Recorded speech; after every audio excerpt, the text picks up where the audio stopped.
मैंने पिता पर कुछ पंक्तियां लिखी। अमिताभ जी, ये हरिवंश राय बच्चन जी की स्मृति में कार्यक्रम है, इसलिए मैं कुछ पंक्तियां पिता पर पढ़ना चाहता हूं, सुनिएगा। माँ पर और पिता पर कुछ पंक्तियां आपके बीच निवेदित करता हूं। आप यहाँ जितने लोग बैठे हैं, मुझे नहीं मालूम कि किनकी माँ जीवित हैं और किन्होंने माँ को खो दिया, पर मेरा व्यक्तिगत मत यह है कि जिनकी माँ जीवित हैं, जिनके पिता जीवित हैं, वो दुनिया के सबसे संपन्न लोग हैं, वो दुनिया के सबसे अमीर लोग हैं, वो दुनिया के सबसे धनाढ्य लोग हैं। एक मिनट के लिए बचपन में लौटिएगा, याद कीजिएगा जब हम बहुत छोटे थे, माँ की गोद में थे, माँ का स्तनपान करते थे, तब माँ का एक स्तन मुंह में लेकर हमने उस माँ को दूसरे स्तन पर अपने छोटे छोटे पैरों से न जाने कितनी बार मारा, पर उस माँ ने हमें दूध पिलाना बंद नहीं किया। मित्रों, लात खाकर भोजन देने की शक्ति उस परमपिता परमेश्वर ने दुनिया में यदि किसी को दी है, वो सिर्फ माँ को दी है। माँ के अलावा ताकत किसी के पास नहीं है। मैं उस माँ की वंदना में खड़का पड़ता हूँ।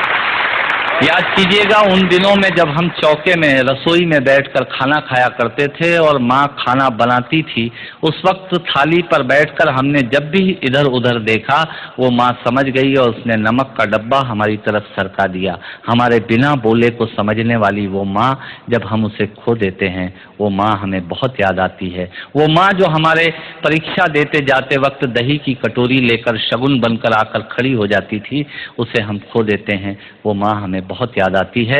रमेश सोज की 4 पंक्तियां माननीय नेताजी यहाँ बैठे हैं, मैं पढ़ता हूँ, मुझे अच्छी लगती है कि बहुत रोते हैं लेकिन दामन हमारा नम नहीं होता, इन आँखों के बरसने का कोई मौसम नहीं होता, मैं अपने दुश्मनों के बीच भी महफूज रहता हूँ, मेरी माँ की दुआओं का खजाना समझ।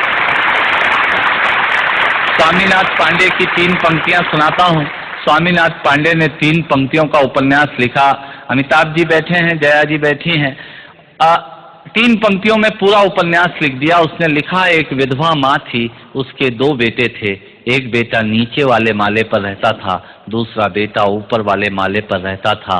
विधवा माँ 15 दिन एक बेटे के यहाँ खाना खाती थी, विधवा माँ 15 दिन दूसरे बेटे के यहाँ खाना खाती थी। पर ये उस विधवा माँ का दुर्भाग्य था कि साल में जो महीने 31 दिनों के होते थे, उस एक दिन उस विधवा माँ को उपवास रखना पड़ता था। 9 महीने पेट में रखने वाली माँ जब एक जवान बेटे को एक दिन भारी लगने लगी, तब इस नालायक हास्य व्यंग के कवि ने कुछ पंक्तियां माँ के लिए लिखी। सुनिएगा, यात्रा कीजिएगा मेरे साथ। माँ संवेदना है, भावना है, एहसास है। माँ संवेदना है, भावना है, एहसास है। माँ जीवन के फूलों में खुशबू का वास है। माँ रोते हुए बच्चे का खुशनुमा पलना है। माँ मरुथल में नदी या मीठा सा झरना है। माँ मरुथल में नदी या मीठा सा झरना है। माँ लोरी है, गीत है, प्यारी सी थाप है। माँ पूजा की थाली है, मंत्रों का जाप है। माँ आँखों का सिसकता हुआ किनारा है। माँ गालों पर पप्पी है, ममता की धारा है। माँ झुलसते दिनों में कोयल की बोली है। माँ मेहंदी है, कुमकुम है, सिंदूर है, रोली है। माँ कलम है, दवात है, स्याही है। माँ परमात्मा की स्वयं एक गवाही है। माँ त्याग है, तपस्या है, सेवा है। माँ फूंक से ठंडा किया हुआ कलेवा है। माँ अनुष्ठान है, साधना है, जीवन का हवन है। माँ जिंदगी के मोहल्ले में आत्मा का भवन है। माँ चूड़ी वाले हाथों के मजबूत कंधों का नाम है। माँ काशी है, काबा है और चारों धाम है। माँ चिंता है, याद है, हिचकी है। माँ बच्चे की चोट पर सिसकी है। माँ चूल्हा, धुआं, रोटी और हाथों का छाला है।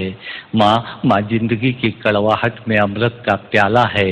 माँ पृथ्वी है, जगत है, धूरी है। माँ बिना इस सृष्टि की कल्पना अधूरी है।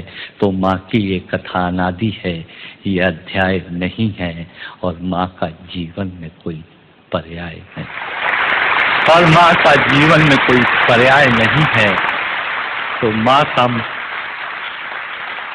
माँ का महत्व दुनिया में कम हो नहीं सकता, और माँ जैसा दुनिया में कुछ हो हो नहीं सकता, माँ जैसा दुनिया में कुछ हो नहीं सकता। तो मैं कविता की ये पंक्तियां माँ के नाम करता हूँ। मैं दुनिया की सब माताओं को प्रणाम करता हूँ। और कहा साहब के बिना पिता के माँ का अस्तित्व नहीं होता। किसी ने शेर कहा कि पक्के फल पेड़ों से रिश्ता तोड़ जाते हैं और अपाहिज बाप हो जाए तो बेटे छोड़ जाते हैं। पिता जब पुत्र को बाजार में ले जाता है और जेब में 50 रुपए होते हैं और बच्चा 200 रुपए के सामान को खरीदने की जिद करता है, उस वक्त एक पिता की विवशता और बच्चे की जिद, इसके बीच के एहसास में खड़े होकर पंक्तियां सुनिएगा पिता क्या होता है। अमिताभ जी आपको समर्पित करता हूं। अमर सिंह जी बैठे हैं। पिता पिता जीवन है, संबल है, शक्ति है। पिता सृष्टि के निर्माण की अभिव्यक्ति है। पिता अंगुली पकड़े बच्चे का सहारा है। पिता कभी कुछ खट्टा कभी खारा है। पिता पिता पालन है, पोषण है, परिवार का अनुशासन है। पिता पिता धौंस से चलने वाला प्रेम का प्रशासन है। पिता पिता रोटी है, कपड़ा है, मकान है। पिता पिता छोटे से परिंदे का बड़ा आसमान है।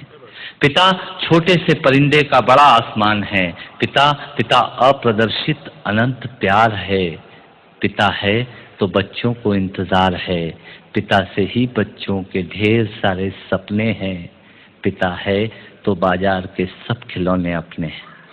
पिता है तो बाजार के सब खिलौने अपने हैं। पिता से परिवार में प्रतिपल राग है। पिता से ही माँ की बिंदी और सुहाग है। पिता परमात्मा की जगत के प्रति आसक्ति है।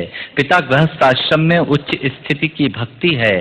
पिता अपनी इच्छाओं का हनन और परिवार की पूर्ति है। पिता पिता रक्त में दिए हुए संस्कारों की मूर्ति है। पिता पिता एक जीवन को जीवन का दान है। पिता पिता दुनिया दिखाने का एहसान है। पिता पिता सुरक्षा है अगर सिर पर हाथ है। पिता नहीं तो बचपन अनाथ है। पिता नहीं तो बचपन अनाथ है। पिता नहीं तो बचपन अनाथ है। तो पिता से बड़ा तुम अपना नाम करो। पिता का अपमान नहीं, उन पर अभिमान करो, क्योंकि माँ बाप की कमी को कोई पाट नहीं सकता और ईश्वर भी इनके आशीषों को काट नहीं सकता। और ईश्वर भी इनके आशीषों को काट नहीं सकता। विश्व में किसी भी देवता का स्थान दूजा है। माँ बाप की सेवा ही सबसे बड़ी पूजा है। विश्व में किसी भी तीर्थ की यात्राएं व्यर्थ हैं यदि बेटे के होते माँ बाप असमर्थ हैं। यदि बेटे के होते माँ बाप असमर्थ हैं। वो खुश नसीब हैं माँ बाप जिनके साथ होते हैं, क्योंकि माँ बाप के आशीषों के हाथ हजारों हाथ होते हैं।